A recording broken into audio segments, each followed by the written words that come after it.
Some of my footage is a little out of focus. Sorry about that, but it gets a little better halfway through, so please stick around and I hope you enjoy. You have to be a special type of person to work in news. Like every job, it has its pros and its cons, but it's also a fantastic experience to be a part of a live broadcast. Here's what I learned about the behind-the-scenes side of broadcast television. Production is often overlooked when it comes to news. People often associate the on-air talent for news and not necessarily the people working behind the scenes to make things happen. But that's okay, because we choose the jobs that we want to do.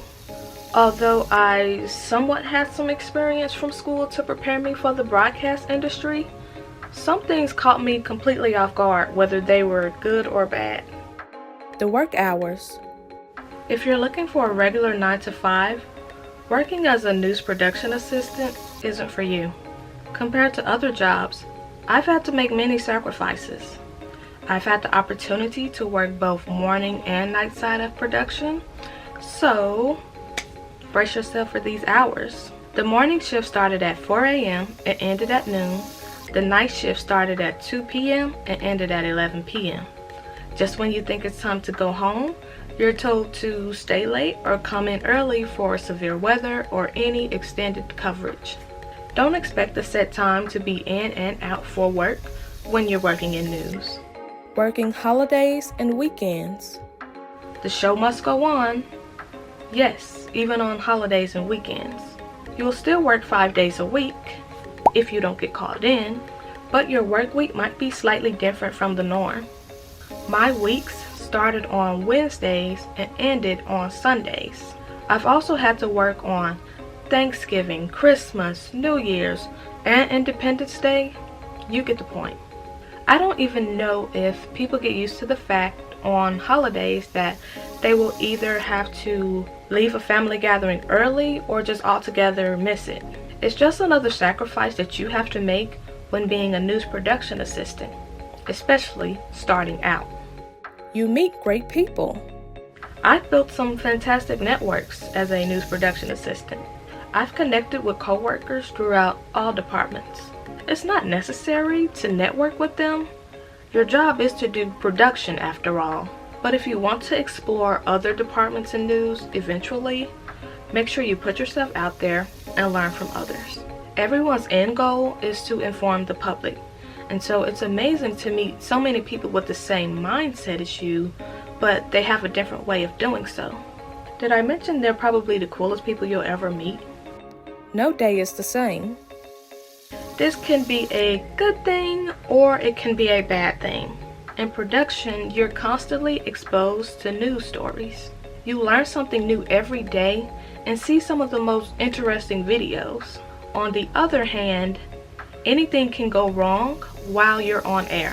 When you have to deal with technology every day, something is bound to crash. A clean show is always a win in news, but when something goes wrong, and trust me, it will, it's best to learn from your mistakes and move on, because there will be plenty of other shows to do in the future. Breaking news. I'm the type of person that likes things to go according to plan, but the unexpected tends to happen in news. Breaking news occurs and scripts change. You have to adapt to those changes quickly and do your best. Every day before a show, production assistants get acquainted with the rundown to prepare for each newscast. Breaking news throws that entire flow off, but as scary as it may sound, it's not too bad. The control room and studio. I don't know about anyone else, but it's nice to not sit at a cubicle for 8 hours. Don't get me wrong, the newsroom has cubicles, but at least you don't have to sit there for an entire day. Depending on what you will be doing that day, for example, audio, cameras, prompter, or graphics, you will either be in the control room or the studio. Wherever you go, it's nice to move around and have a change of scenery from behind the computer screen. On-air tally light. There's a bit of anxiety that I get from seeing that red on-air tally light turn on. You go from a chill state of mind to, oh snap, it's happening. When that light turns red, You know you're on air, and if any mistakes are made, they're there for the audience to see. Thankfully, anchors are professionals, and they can explain to the public when things don't go as planned. It can be stressful during the times that we are on air, but if you can handle the times of stress and do your job to the best of your ability, you'll be just fine. The production crew. When you sign up for production, you sign up to be a part of a team. That team you work closely with is the production crew. The crew includes directors, floor director, camera, audio, teleprompter, and graphics operators. You all feel the stress of a live broadcast. You all want to have a clean show. You all want to do your job flawlessly and go home. It's in your best interest to be a team player because you're all working on the same broadcast and you all have the same end goal. Times are changing. Society went from getting news from newspapers and radios and television, and we're still in this climate of constant change. It's very likely that there are some completely automated news studios out there. People don't even depend on television for news when they have constant coverage at their disposal with social media.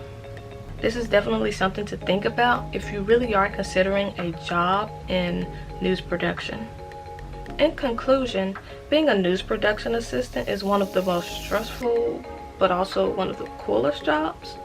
You learn the ins and outs of news, and it's really fast-paced.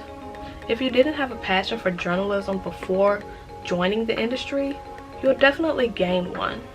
Best of all, you're part of a team creating an on-air newscast for the public to enjoy.